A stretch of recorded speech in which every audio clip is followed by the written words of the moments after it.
সাত সকালে রক্তাক্ত তৃণমূলের প্রাক্তন পঞ্চায়েত সদস্য ও তার স্ত্রী ও সৎ ভাইদের হাতে ধারালো অস্ত্রের আঘাতে গুরুতর জখম স্বামী স্ত্রী দুজনকেই নিয়ে আসা হয় তুফানগঞ্জ মহকুমা হাসপাতালে। আক্রান্তরা হলেন মিজানুর রহমান ও তার স্ত্রী আঞ্জুমা বিবি। ঘটনাস্থল থেকে মিজানুরের বাবা আবুল ফজর সরকারকে আটক করে পুলিশ। ঘটনাটি শনিবার সাত সকালে বালাভূত গ্রাম পঞ্চায়েতের চর বালাভূত এলাকার ঘটনা। মিজানুর রহমান এই এলাকা তৃণমূলের প্রাক্তন পঞ্চায়েত সদস্য।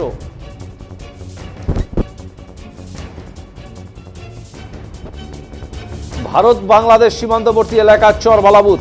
শনিবার সাত সকালে অনেকে ঘুম থেকে ওঠেনি। সেই সময় চিৎকার চেঁচামেচির শব্দ পেয়ে ঘটনাস্থলে পৌঁছে রক্তাক্ত অবস্থায় মিজানুর তার স্ত্রীকে উদ্ধার করে হাসপাতালে নিয়ে আসেন স্থানীয়রা। দুজনেই চিকিৎসাধীন অবস্থায় রয়েছেন এবং প্রয়োজনে মিজানুর রহমানের স্ত্রীকে জেলা হাসপাতালে স্থানান্তরিত করা হবে বলে হাসপাতাল সূত্রে খবর। মিজানুর রহমান জানিয়েছেন তার সৎ ভাই মাদকদ্রব্য কারবারির সাথে যুক্ত। কিছুদিন আগে বালাভূত বাজার থেকে তাকে পুলিশ পাকড়াও করলেও পুলিশের হাতে কামড় দিয়ে পালিয়ে যায় সে। এই ঘটনার পর সৎ ভাইদের দাবি মিজানুর রহমান পুলিশকে লেরিয়ে দিয়েছিল। এই ঘটনার জেরে তার উপর শনিবার ধারালো অস্ত্র নিয়ে এলোপাথারি কোপাতে থাকে তারা। মিজানুর অভিযোগ করেন যে তিনি ঘুম থেকে ওঠেননি। সেই সময় কুরুল দিয়ে তার ভাই দরজায় আঘাত করে। তিনি উঠে পড়লে কিছু বুঝে ওঠার আগেই কুরুল দিয়ে তার মাথায় কোপ মারে এবং তিনি পড়ে যান। তার স্ত্রী বাঁচাতে এগিয়ে আসতে তাকেও দা দিয়ে এলোপাথারি কোপ বসানো হয় বলে অভিযোগ। চিৎকারে আশপাশের লোকজন ছুটে আসতে তারা পালিয়ে বাংলাদেশে আশ্রয় নেয় এবং খবর পেয়ে পুলিশ ঘটনাস্থলে পৌঁছে মিজানুরের বাবাকে আটক করে।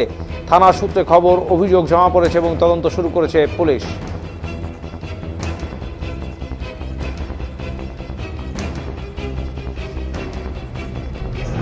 বিষয়টা হয়েছিল গত 12-13 দিন আগে।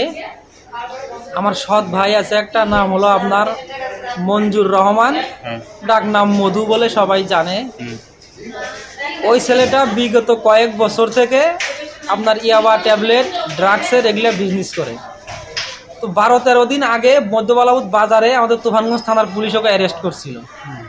অ্যারেস্ট করার পরে ওইখান থেকে পুলিশের হাত থেকে চলে যায় আর কি, পালিয়ে যায়। তারপরে ওর মোবাইল, ওর গাড়ি তুফানগঞ্জ থানায় নিয়ে আসে। ওইটাই ওই মধুর সন্দেহ ছিল। এই খবরটা পুলিশকে আমি দিয়েছি। আচ্ছা, এইটাই সন্দেহ করে আমার উপরে আজকে ভোর 5টার দিকে আমি ঘুম থেকে উঠিনি, আমার ঘরের দরজায় কুড়াল দিয়ে আঘাত করে। আঘাত করার দরজা খুলে আমি দাঁড়াই, অমনি আমার মাথায় কুড়াল দিয়ে কোপ মারে, আমি মাটিতে পড়ে যাই। আমার স্ত্রী বাঁচাতে গেলে আমার স্ত্রীকেও কুড়াল দিয়ে সেম আঘাত করে পালিয়ে বাংলাদেশে গেছে। আমার বাবাকে অ্যারেস্ট করছে পুলিশ। পুলিশ আটক করছে আপনার বাবাকে? হ্যাঁ, আমাকে অ্যারেস্ট করছে। কি নাম আপনার বাবা? আবুল ফজল সরকার।